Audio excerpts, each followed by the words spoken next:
Hi, it's Mark and welcome to Notebook Left Behind, where today I'm looking at another slice of Forgotten Noir. This one, Night Cry by William L Stuart, which was turned into the movie Where the Sidewalk Ends.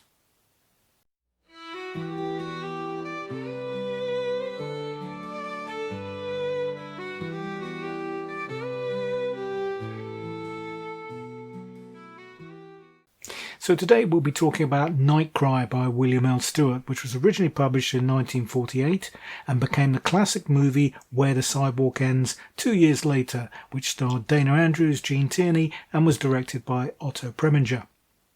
Now the story opens in a private gambling club in a New York City brownstone. Ken Payne, ex-college football star and World War II hero, and his girlfriend socialite Morgan Taylor are having a bad run of luck at the table. Ken is drinking too much and ignoring Morgan's suggestions that they call it a night and go home.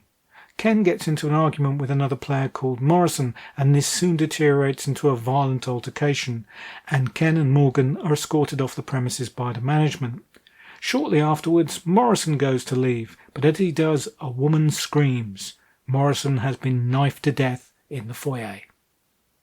The police arrive to investigate the killing shortly afterwards, and the team is led by Detective Mark Deglin, a man who has earned himself a reputation in the popular press as the department's Mr. Tough. However, despite his success on the job, Mark has just been passed over for a crucial promotion to captain. Karlstrom, the club's manager, spills the beans on Payne's argument with the dead man. So Deglin sets out to interview his new number one suspect, while leaving the rest of his team behind to work the crime scene. Deglin tracks Payne down to his small apartment, but Payne is uncooperative and argumentative. Deglin loses his temper and administers a fatal beating. It wasn't his intention to kill, but the man's still dead, and Deglin knows that his faltering career will take another major hit if he reports what's happened, so he decides to cover up the crime and dispose of the body. This is a quintessential urban noir that takes place in a city filled with deep shadows and empty midnight streets. Cold winds fling trash down the gutters and hurl rain against the squares of bright light behind which people gather to sit alone as if posing for a painting by Edward Hopper. Foghorns moan in the distance. Silhouettes turn up their coat collars as they dive out of doorways, accompanied by a few bars of some weary music, immediately cut off by the slamming of the door. The wind and rain increase their fury. It's almost as if the planet is trying to wash the city away. This is the world of William L Stuart's Night Cry, and it's beautifully evoked through his sparse, brief, descriptive sentences which are never allowed to impair the pace and flow of the narrative. His skill as a writer is also evident in how he presents his characters. Tired, weary men, men of few words, men who have seen too much. The terse conversations and minimal dialogue of the law and order professionals feel everyday, they feel authentic. Information is conveyed as cold hard facts, unrelieved by any emotional content or interpretation. Now this novel is very much a product of its time. The post-war malaise when many veterans returned home only to find dislocation and disillusion. Arguably, both Deglin and Payne are suffering from PTSD. The cop still able to express himself through violence thanks to his job, but his own victim unable to do so, and so taking solace in drink and gambling. Morgan Taylor is drawn to both men, but is of course through no fault of her own, unable to understand or relieve their pain. Stuart also scores with the slow unravelling of Deglin's cover-up, which he is forced to witness first-hand, as his detective colleagues slowly begin to realise that one thing after another doesn't quite add up. This is mirrored by the slow disintegration of the walls that Deglin has built up to protect himself emotionally. As he becomes increasingly drawn to Morgan, he sees that she is becoming the number one suspect in the case. Considering that Deglin is not exactly the most sympathetic of protagonists, it's a testament to Stuart's skill as a writer that we remain invested in him and his fate, and his partial redemption, although that does make for a somewhat inconclusive feel to the novel. It does feel earned. Now, there is one intrusion by the natural world into this bleak, barren landscape, and I think the only one, and that's a tree which is growing in a concrete court behind Payne's apartment, but even that is dying. Now, this is clearly symbolic of the dying love between Morgan and Payne, but also perhaps of something more, a way of life, and perhaps even a place that is destined to die. Now, this is a tight, masterful noir that perfectly captures a mood and holds you tightly in its grip. Unlike much other detective fiction of the time, this was extensively reviewed and earned a great deal of praise. The notices were almost unanimously positive, some glowing. So it was no surprise when the property was picked up pretty smartly by 20th Century Fox, which brought back the triple threat of Dana Andrews, Gene Tierney and director Otto Preminger to bring the story to the screen.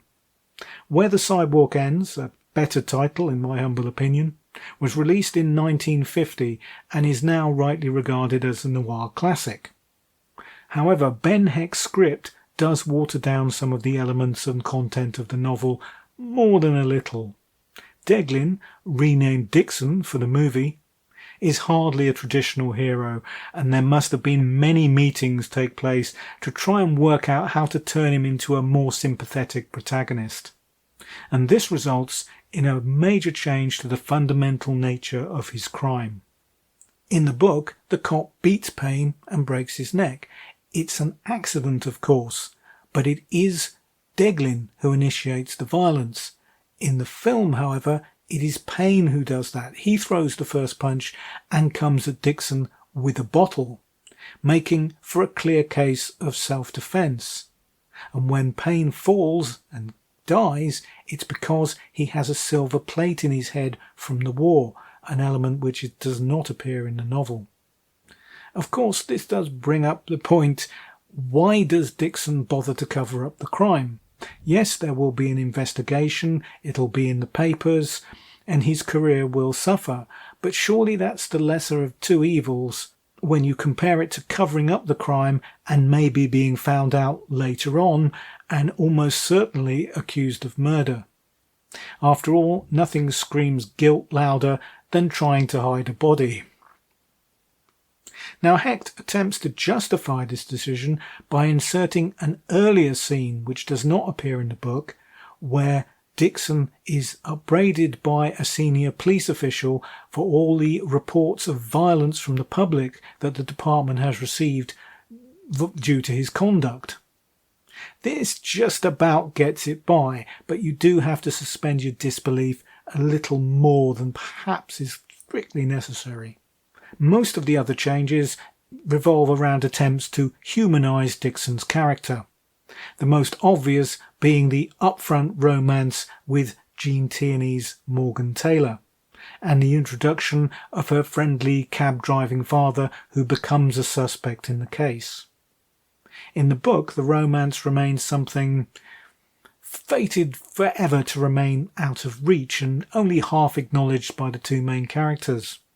In the film, however, things take a far more traditional route, with the pair being given plenty of screen time together, including dates at a cafe run by Dixon's old friend Martha, played excellently by Ruth Donnelly, which helped to lighten the mood via her romantic band of cynicism, although I can't believe that it's somewhere that Deglin would have chosen to go and eat. This approach was also inevitable because of the success that the three principals, Tierney, Andrews and Preminger, had had with their previous project together, the Oscar-winning Laura in 1944. And this does also allow Andrews to exhibit his excellent range as an actor, both from the taciturn hard man to someone a little more sympathetic and approachable. The other major change is the creation of a traditional bad guy in the form of Scalise, a gangster played by Gary Merrill. The Scalise character is mentioned in the novel, but only in passing, and he never actually appears. It's very different in the film. Here he's quite prominent, and his presence does allow for a far more traditional redemption arc for our main character. This does feel a little conventional, but it's mitigated by Merrill's performance, which is, quite frankly, excellent. All in all, these changes are understandable, and it's a fine film, but somehow it does lose some of the impact of the book. William L Stuart was born in a small town in Missouri in 1912, the son of a railway telegraph operator. The family moved around a great deal during his youth before settling in Chicago, where after graduating high school he went to work at a newspaper and later became an ad man. He published his first novel, an espionage thriller called The Dead Lie Still, in 1945, and that was followed by Nightcry. In the 1950s he moved into television, where he became a scriptwriter who was much in demand, penning episodes of shows such as Bonanza, Perry Mason, The Green Hornet, and 77 Sunset Strip. He passed away eventually in 1988.